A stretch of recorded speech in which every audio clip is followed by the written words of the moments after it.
Hello children, welcome to this video of number systems. Today we will discuss the laws of exponents for real numbers. Friends, we have studied the exponential rule for natural numbers in previous classes. As per the first rule, if a raised to power m is multiplied with a raised to power n, since the base are the same, both the powers are added. As per the second rule, multiplying the power inside the bracket, that is m by the power outside, is written like this.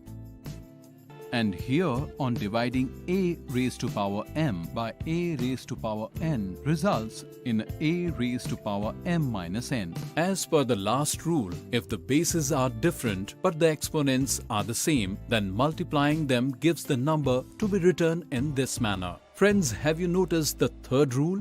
There is a condition here. M is greater than n. That is, m must be greater than n. Let's look at an example to understand this. 2 raised to the power 4 divided by 2 raised to the power 2, where the value of m is 4 and the value of m equals to 2, that is, m is greater than n. If we use this rule here, we can change it to 2 raised to the power 4 minus 2. We'll write like this. We get 2 raised to the power 2 here, that is a positive number. Friends, can you guess what happens if m is smaller than n? Let's see if in the same example we have 0 instead of 4, m will be less than n. Here the power of 2 will be minus 2. That is, the power will be a negative number.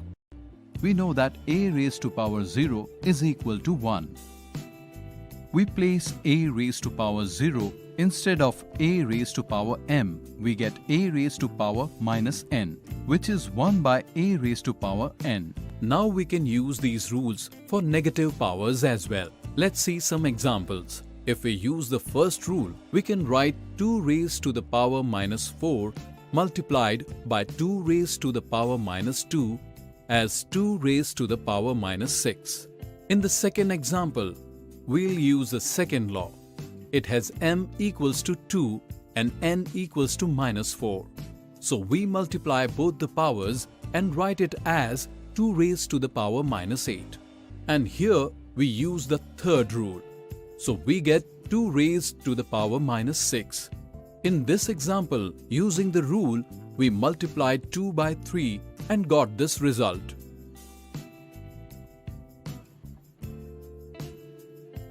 If we have numbers like real number and exponential rational number, can we apply these rules here too? Friends, let us understand this. If a number is given in a square root, that is, square root of 2, it means that its power is 1 by 2. And if cube roots are given, say cube root of 2, then it can be written as 2 raised to the power 1 by 3. And similarly, we can generalize that if nth root of a is given, then here we can say that it is a raised to the power 1 by n. Here a is a positive real number. Now look at this number, 9 raised to the power 3 by 2. We can write it in 2 ways.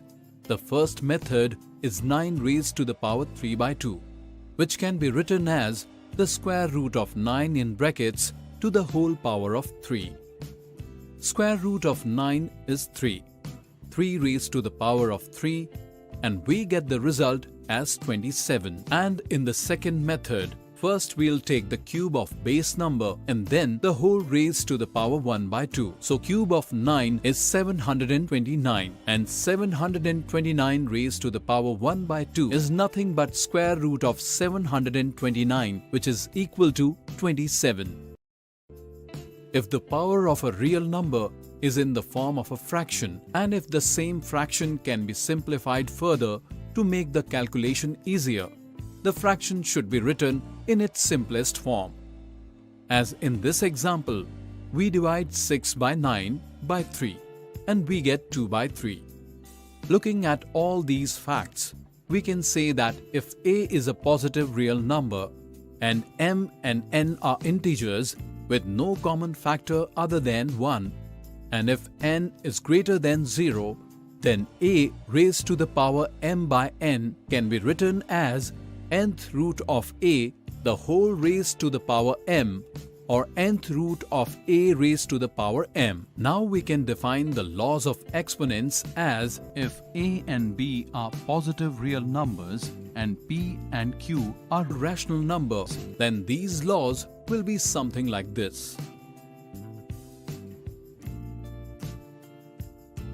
Here all the laws remains the same and will be applicable in the same manner as we do for natural numbers. So that's it for today.